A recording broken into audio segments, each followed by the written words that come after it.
Hello everyone, welcome back on my YouTube channel. Hope you all are well and I have come with another new video. कल मैंने एक video upload की थी but due to some technical issue वो publish नहीं हो पाई, पर मैंने जो MCQ वाली वीडियो थी वो चैनल पर डाल दी है। आई होप आपने उसे ट्राई किया हो या जो MCQ है उन्हें सोल्व करने की ट्राई की हो और जो आपको ये MCQ हैं ये अच्छे लगे हों या फिर थोड़े हेल्पफुल लगे हों। तो चलिए आज की जो वीडियो है स्टार्ट करते हैं। आज की वीडियो में हमने कुछ जो यूनिट 1 के जो मुझे लगता है कि ये इंपॉर्टेंट टॉपिक है, आपको पता होना चाहिए, वे मैंने आज इस वीडियो में डाले हैं। एंड हम जो यूनिट 1 की जो वीडियो लेके आएंगे वो 3 से 4 जो वीडियो होंगी उनमें जो यूनिट 1 है वो पूरी कंप्लीट हो जाएगी। तो ऐसे ही चैनल के साथ बने रहें और ज़्यादा से ज़्यादा वीडियो को जो MCQ वाली वीडियोस हैं उनको सोल्व करने की ट्राई करें। एंड चलिए बिना देर करे आज की वीडियो स्टार्ट करते हैं, क्योंकि हमारे पास टाइम कम है। एज़ यू नो, आपको सभी को पता है कि जो 14 अक्टूबर है हमारा एग्ज़ाम है। तो चलिए अब हम स्टार्ट करते हैं। सबसे पहले हम जो ये वीडियो है इसका एक ओवरव्यू ले लेते हैं कि इस जो ये वाली वीडियो इसमें हम क्या क्या स्टडी करेंगे। तो हम जो इसमें स्टडी करेंगे सबसे पहले हमने जो हमारी फर्स्ट वीडियो थी हमने उसमें देखा था कि जो टूरिज्म इंडस्ट्री है उसके बारे में हमने एक बेसिक एक कह सकते हैं इंट्रो लिया था। यानी जो हमने उसमें पढ़ा था कि जो टूरिज्म है वो क्या है। यानी टूरिज्म एक ऐसा मूवमेंट है जब पर्सन का जो मिनिमम टाइम होता है वो 24 आवर्स होता है और जो मैक्सिमम टाइम होता है वो मैक्सिमम 1 ईयर होता है। तो जो कोई भी पर्सन है, विजिटर टूरिस्ट होता है, वो अपने जो यूजुअल इन्वायरमेंट है उससे बाहर जाता है रेदर देन किसी और प्लेस पर, और उसकी जो मोटिव होता है वो कोई अर्निंग एक्टिविटी नहीं होती है। तो अब जो ये चैप्टर है, ये वाली वीडियो है, इसमें हम आगे के जो पॉइंट्स हैं उनको कवर करेंगे। सबसे पहले हम ये जानेंगे कि जो ये ट्रैवल का यानी जो टूरिज्म का जो बेस है इसकी जो रूट्स हैं वो क्या है। तो सबसे पहले हम early and medieval period of travel को देखेंगे कि जो ये ट्रैवल है ये कैसे स्टार्ट हुआ। फिर उसके बाद हम रेनेसा पढ़ेंगे। जो रेनेसा है आपको भी पता होगा कि रेनेसा ने टूरिज्म में काफ़ी इंपॉर्टेंट रोल प्ले किया है। इसने जो टूरिज्म है उसकी डायरेक्शन को चेंज कर दिया है। देन उसके बाद हम फॉर्म्स ऑफ टूरिज्म पढ़ेंगे। फॉर्म्स ऑफ टूरिज्म में हम ये नहीं है कि टूरिज्म के जितने भी टाइप्स हैं हम उनको स्टडी करेंगे। जो टाइप्स होते हैं टूरिज्म के वो डिफरेंट थिंग होती है और जो फॉर्म्स ऑफ टूरिज्म है वो अलग चीज़ है, क्योंकि टाइप्स में बेसिकली क्या आता है, जैसे वेलनेस टूरिज्म हो गया, spiritual tourism, religious tourism, dark tourism, ये सारी चीज़ें टाइप्स में आती है। और जो फॉर्म्स होती है बेसिकली 4 फॉर्म टूरिज्म की मानी जाती हैं। एंड फिर उसके बाद हम कंपोनेंट ऑफ टूरिज्म पढ़ेंगे। इसमें हम स्टडी करेंगे जो टूरिज्म इंडस्ट्री है वो किन फैक्टर पर लाई करती है, यानी किन फैक्टर पर वो डिपेंड है, जो कि उसके एज ए पिलर भी हम बोल सकते हैं। और वे होते हैं टूरिज्म के कंपोनेंट, जो बेसिकली 4A और या फिर 5A भी के नाम से भी जाने जाते हैं। पर यहाँ पर मैंने ट्राई किया कि जो इम्पोर्टेंट जो 4 जो कंपोनेंट है उनको मैं कवर कर सकूँ। एंड एट द एंड किसी भी जो प्लेस पर जाने के लिए या फिर किसी डेस्टिनेशन के लिए, ट्रैवल के लिए हमारे पास कुछ फैक्टर होते हैं। उनमें से कुछ पुल फैक्टर होते हैं और कुछ पुश फैक्टर होते हैं। तो इनको भी हम स्टडी करेंगे कि जो ये पुश और पुल फैक्टर है ये क्या होते हैं। और ये जो फैक्टर हैं ये काफ़ी कंफ्यूजिंग भी है कि हम खुद ही कंफ्यूज हो जाते हैं कि कौन से पुश फैक्टर है और कौन से पुल फैक्टर है। हालांकि जो PYQs होते हैं उनमें भी ये क्वेश्चन आए हैं। मैंने 3 या 4 से जो MCQs जो क्वेश्चन पेपर थे वो सोल्व देखे हैं, तो उनमें भी ये MCQs आए हैं। तो चलिए आज हम स्टार्ट करते हैं अपना आज का सबसे पहला टॉपिक। अगर हम बात करें early and medieval period of travel, यानी आप मोस्टली मुझे पता है कि इंडियंस ही हैं। तो इंडियंस में क्या है कि अगर हम अपनी हिस्ट्री देखें, हम अपना एंशियंट पीरियड देखें, हम अपने जो क्या कहते हैं एंशियंट पीरियड, जो अगर वेदों का जो टाइम है उससे भी, जो आपको पता होगा वेदों के बारे में, आई नो आप जो पेपर 1 है उसकी तैयारी कर रहे हैं तो जो इंडियन लॉजिक है उसमें आपने वेद वगैरह के बारे में पढ़ा होगा। तो जो इससे भी जो पहले का जो टाइम है, जो जैसे कि भगवान लॉर्ड रामा थे, महाभारता थी, इनमें हमें कहीं ना कहीं इन्हीं से हमें ट्रैवल की नॉलेज मिल जाती है।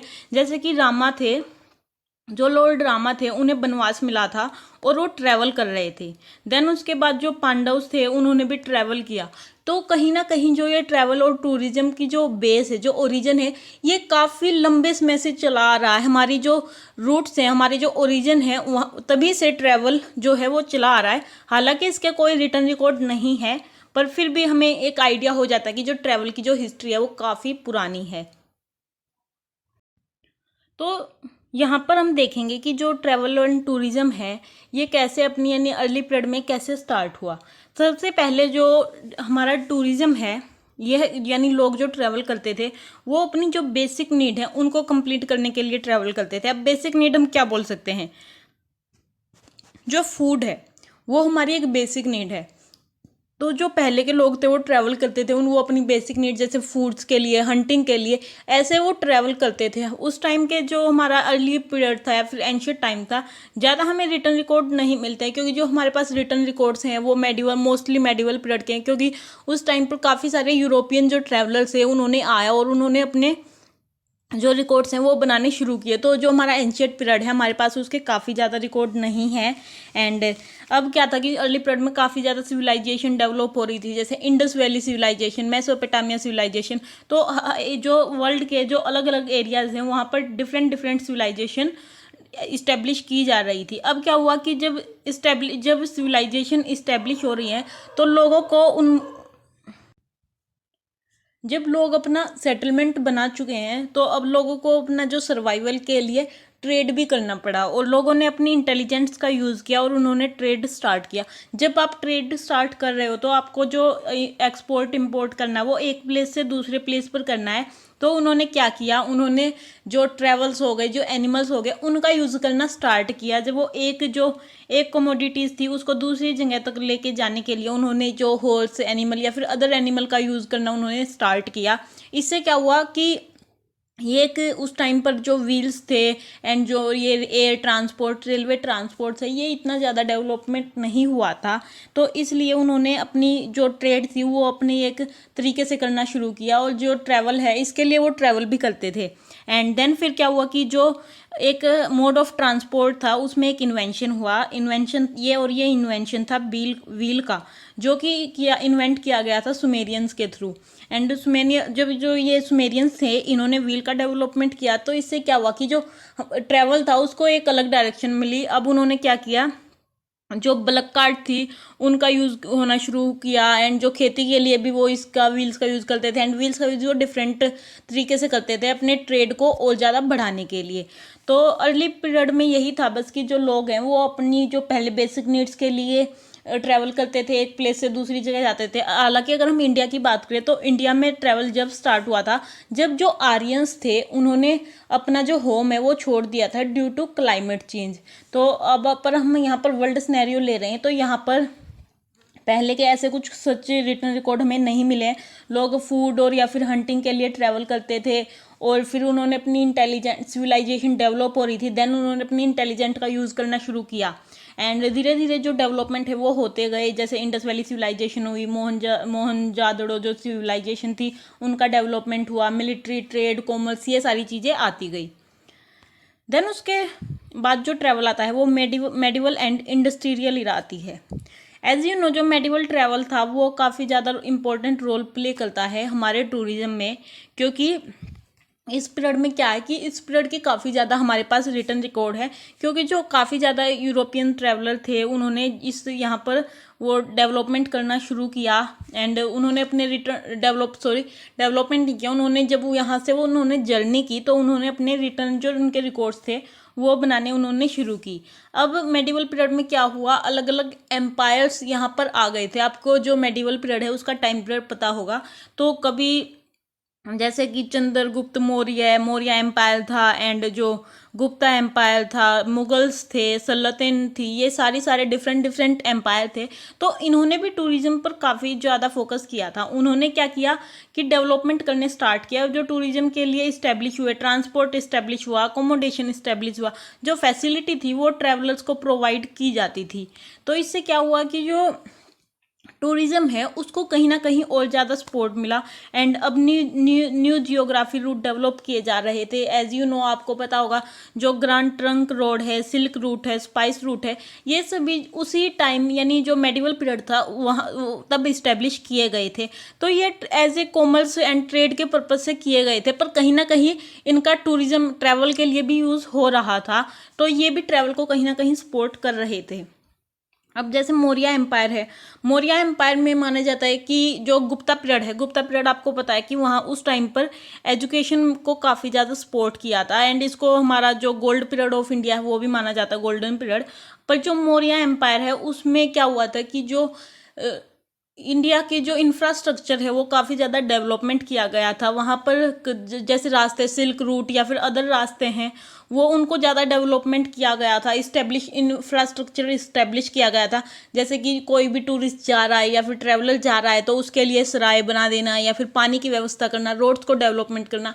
तो ऐसे काफ़ी सारे जो डेवलपमेंट है वो मौर्य एम्पायर के ड्यूरिंग हमें मिलते हैं। हालांकि जो मुगल एम्पायर है उसमें भी ट्रैवलर्स को काफ़ी ज़्यादा फैसिलिटीज़ प्रोवाइड की जाती है। आपने जो उसकी पोस्ट की अगर हिस्ट्री है आपके पास, तो आपने जो पोस्ट की डिफरेंट टेक्निक है, जैसे एक घोड़े को लेके होती है, कबूतर को लेके होती थी, तो इन पोस्ट के बारे में पढ़ा होगा। तो इनके लिए फैसिलिटी प्रोवाइड की जाती थी। एंड साथ ही जो मेडिवल पीरियड में जो ग्रांड टूर था उसने भी काफ़ी इंपॉर्टेंट रोल प्ले किया था। इसने जो हमारा ट्रैवल था उसको एक न्यू डायरेक्शन प्रोवाइड की थी। एंड जो मार्को पोलो था उन्होंने वर्ल्ड ट्रैवल शुरू किया था। मार्को पोलो एक काफ़ी जो एक इम्पोर्टेंट बोले जाते हैं कि इन्होंने जो रिटर्न रिकॉर्ड बनाए, रिटर्न जो इनके रिकॉर्ड्स थे वो एज ए टूरिस्ट इन्होंने बनाए थे, और ये बायस किसी भी चीज़ को लेके बायस नहीं थे। इन्होंने देखा, जो इन्होंने एक्सपीरियंस किया वो इन्होंने एज इट लिखा। एंड इनके जो रिकॉर्ड्स हैं वो अब भी हम यूज़ करते हैं। एंड ये काफ़ी ज़्यादा इन्होंने एक ट्रैवल किया पूरे वर्ल्ड का। एंड फिर उसके बाद क्या हुआ कि जब इंडस्ट्रियल रिवोल्यूशन हुआ तो स्टीम पावर का यूज़ किया जाने लगा, यानी कोयले को जलाकर स्टीम पावर बनाई जाने लगी, और उससे इंडस्ट्रियल रिवोल्यूशन हुआ और जो ट्रैवल था उसको और ज़्यादा स्पीड मिली। ये आपको पता होगा। अब कैसे, तो ये देखिए, जब इंडस्ट्री रिवोल्यूशन हुआ तो टेक्नोलॉजी काफ़ी ज़्यादा आई, टेक्नोलॉजी को यूज़ किया जाने लगा। अब जब टेक्नोलॉजी को यूज़ किया जाने लगा तो लोगों के पास टाइम हुआ, लोगों की इनकम अच्छी हुई। एंड जब टाइम और इनकम दोनों चीज़ होगी तो ऑटोमेटिकली ट्रैवल कहीं ना कहीं बढ़ गया था। एंड इसने ट्रैवल को एक नई डायरेक्शन प्रोवाइड की, जिससे क्या हुआ कि जो इंडस्ट्रियल रिवोल्यूशन थी, अब लोगों के पास पैसा और टाइम दोनों चीज़ हो गई। तो लोग जब एक एनुअल हॉलीडे और जो हॉलीडेज और पेड हॉलीडेज का जो कॉन्सेप्ट है वो वैसे मॉडर्न पीरियड में आया था, पर वो कहीं ना कहीं स्टार्ट हो गया था। जो मास टूरिज्म का जो कॉन्सेप्ट था वो भी ग्रांड टूर के ड्यूरिंग काफ़ी ज़्यादा इस्टेब्लिश हो गया था। तो इससे क्या हुआ कि जो मेडिवल जो पीरियड था उसमें टूरिज़्म काफ़ी ज़्यादा इस्टेब्लिश हो गया था, यानी एक हद तक टूरिज़्म जो है वो उसने अपनी अच्छी खासी बेस बना ली थी। एंड आज के टाइम में तो टूरिज़्म इंडस्ट्री है वो काफ़ी ज़्यादा पॉपुलर है ही। अब हम बात करेंगे अपनी नेक्स्ट पॉइंट के बारे में, एंड ये है रेनेसा। रेनेसा आपको सभी को पता होगा, अगर नहीं पता है तो मैं इसका एक छोटा सा ओवरव्यू ले लेती हूँ, क्योंकि हम इसे पूरा कवर करें इतना हमारे पास टाइम नहीं है। एंड रेनेसा बेसिकली क्या है, रेनेसा एक ऐसा मूवमेंट है, सबसे पहले हमें इसका मतलब पता होना चाहिए। सो बेसिकली रेनेसा का मतलब है रीबर्थ यानी रिवाइवल। और जो ये रेनेसा है ये स्टार्ट हुआ था इटली के एक शहर फ्लोरल सिटी से ये स्टार्ट हुआ था। जो फ्लोरल सिटी है वो एक फाइनेंशियल हब सिटी है। यहाँ के जो लोग थे वो काफ़ी ज़्यादा एजुकेटेड लोग थे और जो रिच लोग थे। अब वहाँ पर क्या हो रहा था कि वहाँ पर जो सिचुएशन थी वो काफ़ी ज़्यादा अच्छी नहीं थी, वॉर्स चल रहे थे, डिसीज़ चल रही थी, उनके कारण काफ़ी ज़्यादा लोग मर रहे थे। तो उन लोगों का जो चर्च है उन पे से ट्रस्ट हट रहा था। तो उन्होंने क्या किया, उन्होंने एक जो उनमें जो स्पिरिट ऑफ ह्यूमैनिज्म होती है वो कहीं ना कहीं डेवलप हो रही थी। तो उन्होंने क्या किया, उन्होंने इसको प्रमोट करना चाहा। उन्होंने जो लैटिन और जो ग्रीक लिटरेचर है उसको प्रमोट करना चाहा, और इसके लिए उन्होंने जो बड़े बड़े जो मास ग्रुप में जो ट्रैवल है वो करना स्टार्ट किया। और जो मास टूरिज्म का जो कॉन्सेप्ट है वो भी यहीं से आया। जो उन्होंने ग्रुप में ट्रैवल करना स्टार्ट किया, और क्योंकि वो अपना जो लैटिन और ग्रीक जो लिटरेचर है उसको प्रमोट करना चाहते थे।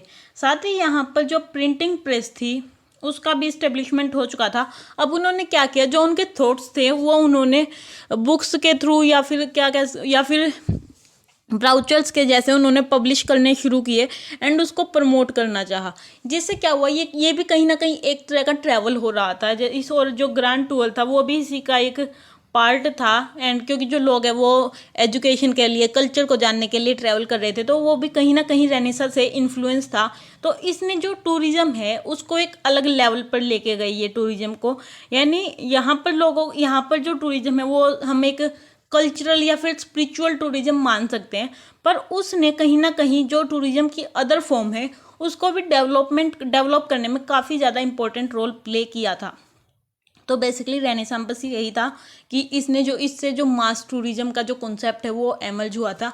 इसने जो ट्रैवल टूरिज्म है उस कॉन्सेप्ट को एक अलग लेवल पर लेके गया। इसके जो रेनेसां था उसके बाद लोगों ने और ज़्यादा ट्रैवल करा। यानी ये नहीं है कि अब जो हाई क्लास या जो एलाइट पर्सन है वही ट्रैवल करेंगे, बल्कि जो मिडिल क्लास थे उनमें भी ट्रैवल करने की एक डिज़ायर हुई।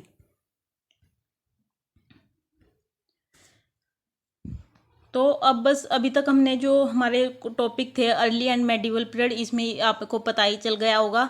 एंड फिर उसके बाद रेनेसां, एंड जो अब हमारा टॉपिक है फॉर्म ऑफ टूरिज्म।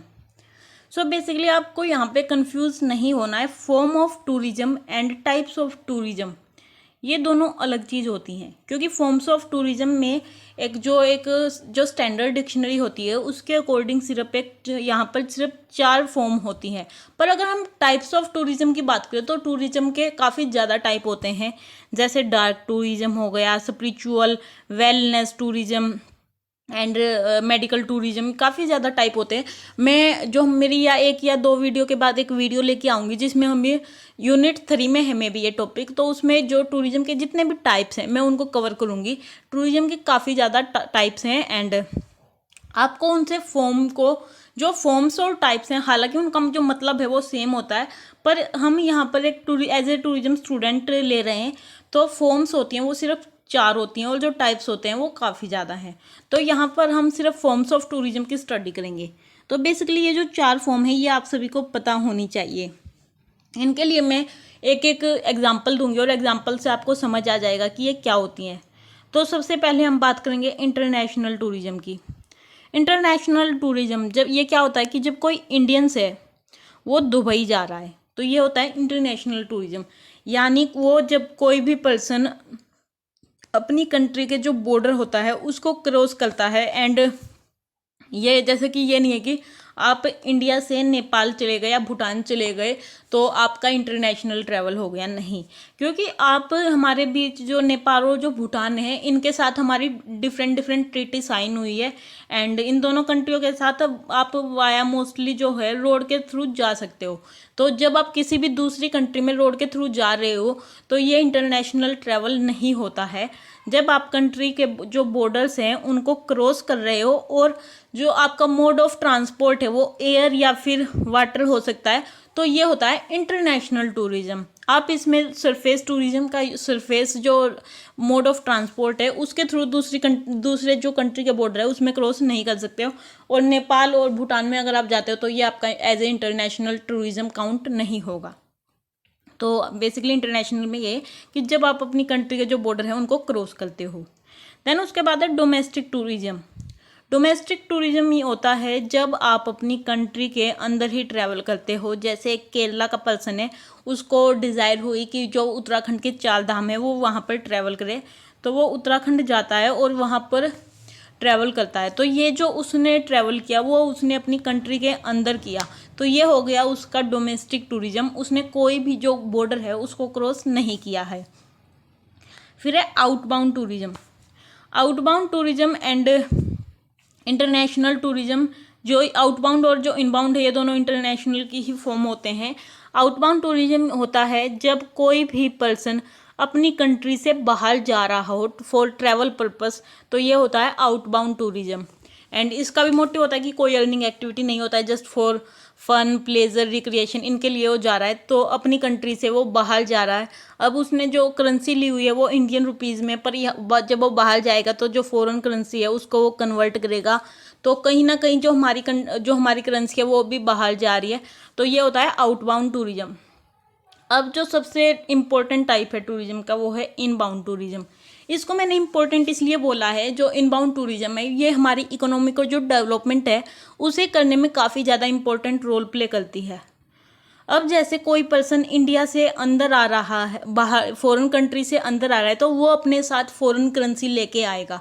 जो फॉरेन करेंसी है वो जो हमारी इंडियन रुपीज़ की वैल्यू के साथ अगर हम कन्वर्ट करें तो हमारी जो इंडियन रुपीज़ की वैल्यू है वो काफ़ी कंट्रियों से कम है। जैसे कि अगर हम यूएस डॉलर, कैनेडियन डॉलर और जो पॉन्ड्स हैं उनकी, यूरो, इनकी बात करें तो हमारी जो करेंसी है वो काफ़ी कम है।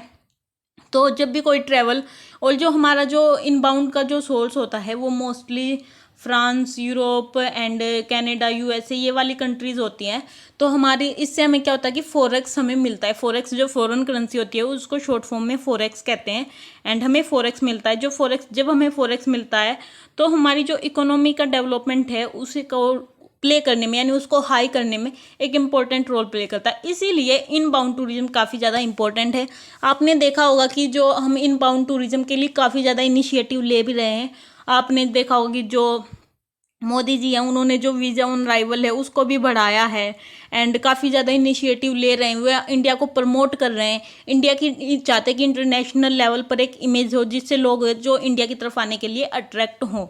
दैट्स वाई ये जो है ये काफ़ी इम्पोर्टेंट है। तो जो इनबाउंड टूरिज्म है ये हमारे लिए, हमारी जो डेवलपमेंट, जो इकोनॉमी है उसको डेवलप करता है। तो आई होप आपको ये जो चारों ही जो फॉर्म्स हैं वो समझ आ गई हो। इंटरनेशनल, जब आप किसी भी, जैसे हम एक इंडिया का ही एग्जांपल ले लेते हैं, I am not good in drawing. So जब भी कोई पर्सन है वो इंडिया से बाहर जा रहा है तो वो हो गया इंटरनेशनल ट्रैवल। कोई भी बॉर्डर क्रॉस कर रहा है या फिर जैसे बाहर की कंट्री और दूसरी कंट्री में ट्रैवल करिए तो ये हो जाता है इंटरनेशनल टूरिज्म, जब आप अपनी कंट्री के बॉर्डर क्रॉस कर देते हो।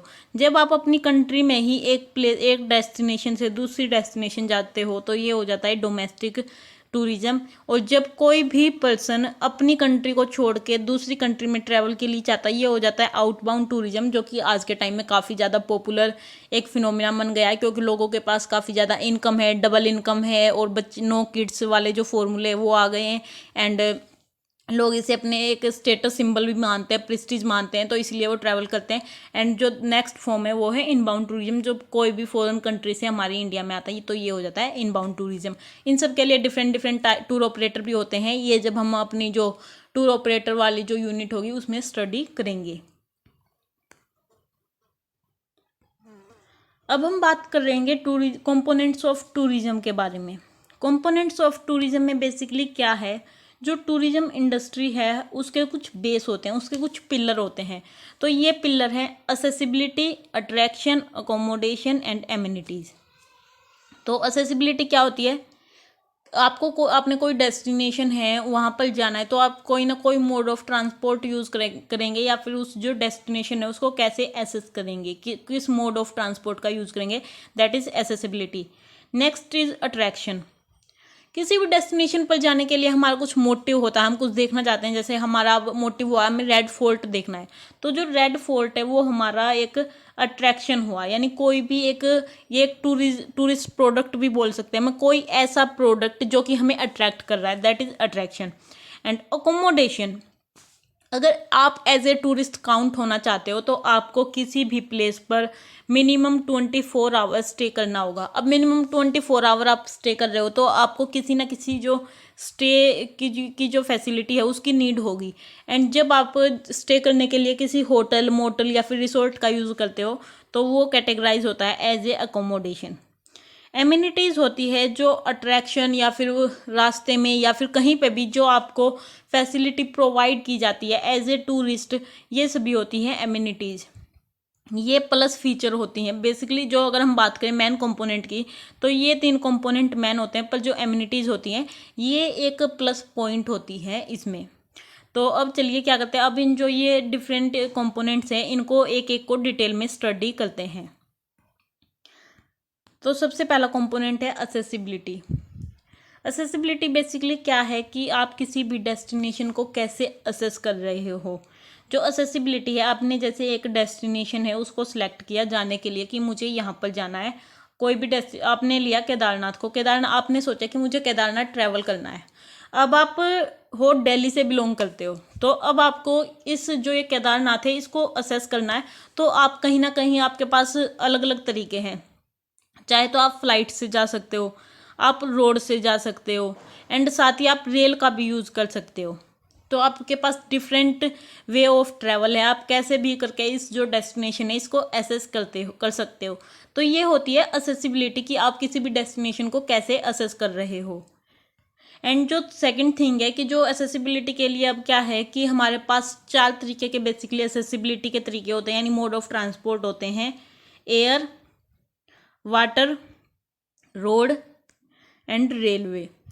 इन जो ये चारों ही मोड ऑफ ट्रांसपोर्ट हैं, इनके बारे में हम जो हमारी 4th यूनिट है ट्रांसपोर्ट की, उसमें हर एक जो मोड ऑफ ट्रांसपोर्ट है उसको डिटेल में स्टडी करेंगे, इनका इस्टेब्लिशमेंट, डेवलपमेंट एंड कैसे हुआ, सो ये सब हम जानेंगे। पर यहाँ पर मैं सिर्फ यही बताऊंगी, जो air transport, water transport, rail and road transport है, ये सारे काफ़ी ज़्यादा इंपॉर्टेंट मोड ऑफ ट्रांसपोर्ट है, और हम इन्हीं में से किन्हीं का यूज़ करके किसी भी डेस्टिनेशन तक पहुँचते हैं। नेक्स्ट है अट्रैक्शन। अट्रैक्शन का होना काफ़ी ज़्यादा ज़रूरी है। अब जैसे असेसिबिलिटी नहीं होगी तो आप उस किसी भी डेस्टिनेशन तक नहीं पहुंच पाओगे, वैसे ही अट्रैक्शन का होना भी ज़रूरी है।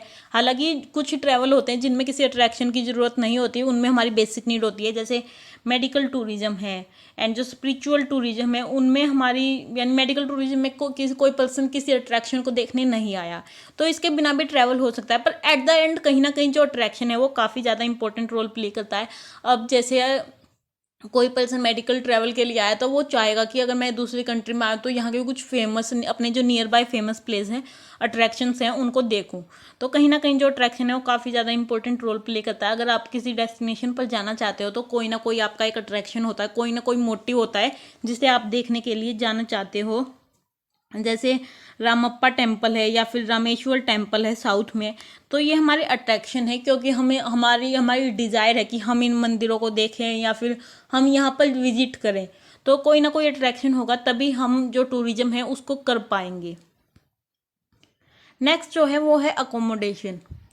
एज यू नो कि आपको अगर किसी भी टूरिस्ट की जो कैटेगरी है उसमें जाने के लिए 24 घंटे का स्टे करना होता है, एंड 24 घंटे में मिनिमम एक नाइट तो आ ही जाती है। एंड जब आप एक नाइट अपने घर से बाहर हो तो आपको बेसिकली एक होटल या फिर रात को रुकने के लिए किसी स्टे की ज़रूरत पड़ती है, एंड जो ये स्टे होता है किसी अकोमोडेशन में। अब जो अकोमोडेशन है इसके भी डिफरेंट टाइप होते हैं, ये भी हम अकोमोडेशन की यूनिट में पढ़ेंगे, जैसे कि hotel, motel, resort, youth hostel, काफ़ी तरीके डिफरेंट तरह की अकोमोडेशन होती है। इसका भी जो डेवलपमेंट हुआ है वो अलग अलग तरीके से हुआ है। एंड तो बेसिकली यही है कि किसी भी डेस्टिनेशन पर हम अगर जा रहे हैं या फिर रुक रहे हैं तो हमें, जैसे कि हमें मोड ऑफ ट्रांसपोर्ट अट्रैक्शन की ज़रूरत होती है, वैसे हमें अकोमोडेशन की भी ज़रूरत होती है। नेक्स्ट हमारा जो तरीका, फोर्थ जो हमारा टाइप है वो है एमिनिटीज़।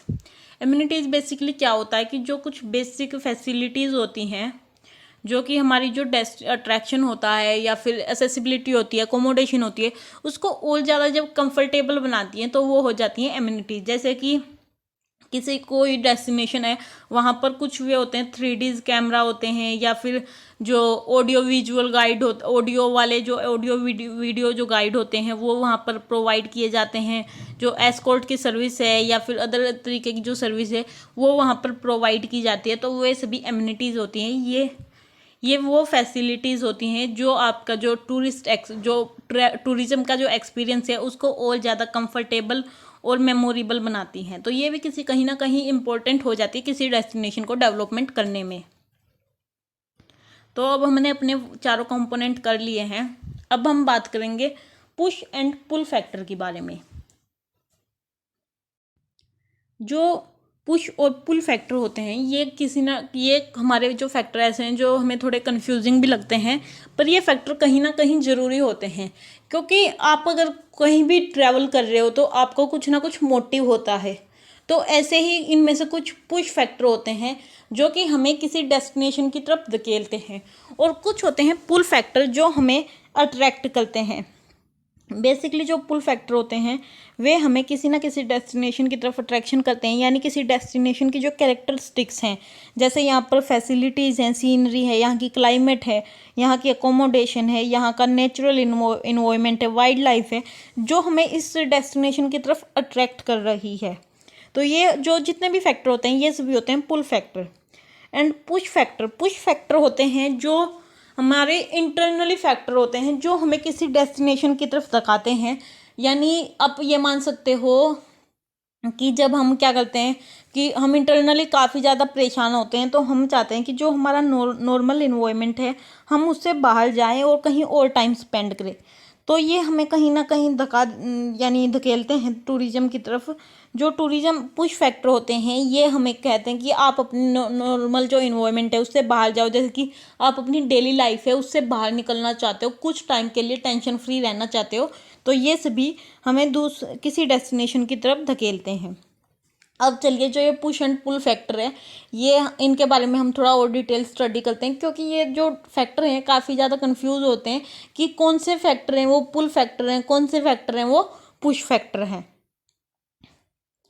तो सबसे पहले हम बात करेंगे प्राइमरी पुल फैक्टर्स की, जो कि हमें किसी किसी जो अट्रैक्शन है, डेस्टिनेशन है, उसकी तरफ हमें खींचते हैं।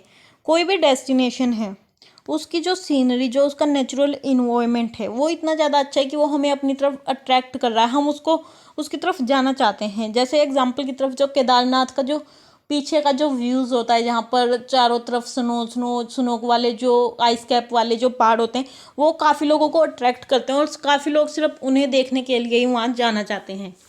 सेकेंड इज सिटीज़, जो आसपास का जो एरिया होता है, जो डेवलपमेंट वाला एरिया होता है, कुछ लोगों को वहाँ की क्लाइमेट है वो काफ़ी ज़्यादा पसंद आती है।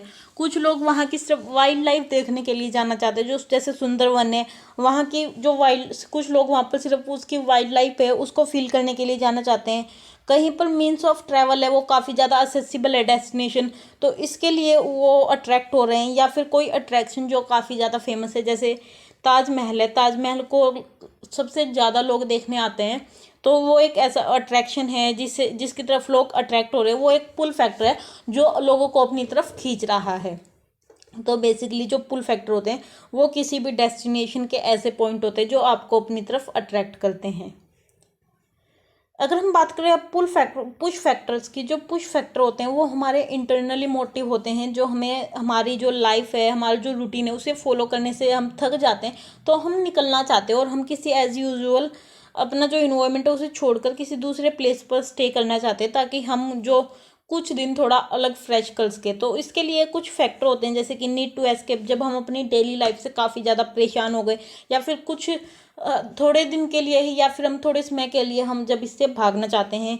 नीड फॉर स्टेटस, जब हमें लगता है कि अगर हम बाहर जाएंगे या फिर ट्रैवल करेंगे तो इससे हमारा सोसाइटी में जो स्टेटस है वो इंक्रीज होगा, इसके लिए भी हम ट्रैवल करते हैं। ये एनाइग्जिटी, जो हमारी जो टेंशन होती है, जो स्ट्रेस, प्रेशर, ये सभी चीज़ें जो हमारे दिमाग में कहीं ना कहीं टेंशन लेके आती है। आज की जो लाइफ है वो काफ़ी ज़्यादा स्ट्रेसफुल है, लोगों के पास काफ़ी ज़्यादा प्रेशर है, तो इन सब को थोड़ा कम करने के भी लिए लोग ट्रैवल करते हैं। तो ये सभी फैक्टर हैं जो लोगों को यानी वो धकेलते हैं उनकी टूरिस्ट अट्रैक्शन की तरफ। तो बेसिकली यही है। बस आज की जो हमारे टॉपिक्स थे हमने वो सभी कवर कर लिए। एक बार फिर से हम इनकी एक समरी कर लेते हैं।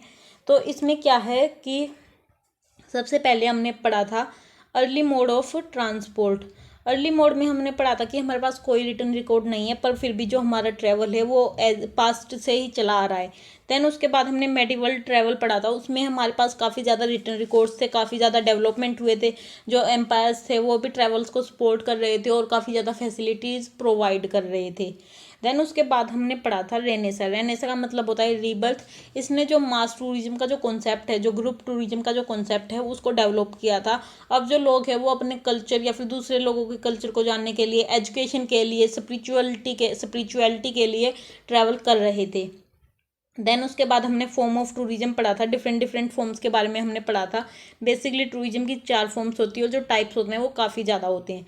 एंड जो नेक्स्ट हमारा टॉपिक था उसमें हमने कंपोनेंट ऑफ टूरिज्म पढ़ा था। कंपोनेंट ऑफ टूरिज्म में हमने 4A पढ़ा था। 4A में आपकी जो असेसिबिलिटी होती है कि आप किसी भी जो डेस्टिनेशन है उसको किस मोड ऑफ ट्रांसपोर्ट का यूज़ करके आप उसे एसेस करते हो।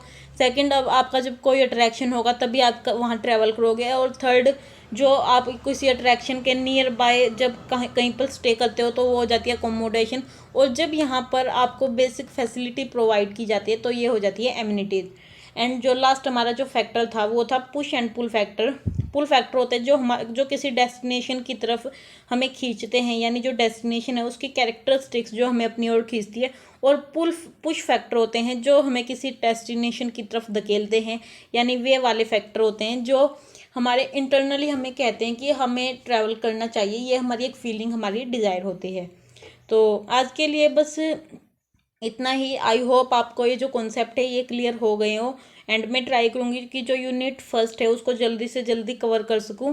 Thank you for watching this video, and अगर आपको वीडियो पसंद आई तो प्लीज़ चैनल को लाइक, शेयर एंड सब्सक्राइब जरूर करें। इससे मुझे भी कुछ मोटिवेशन मिलेगा, ऐसे ही मैं वीडियो को रेगुलर लेके आऊँगी। और जो MCQ की सीरीज़ है वो डेली चैनल पर आती रहेगी, तो प्लीज़ उसे भी वॉच करें। And thank you.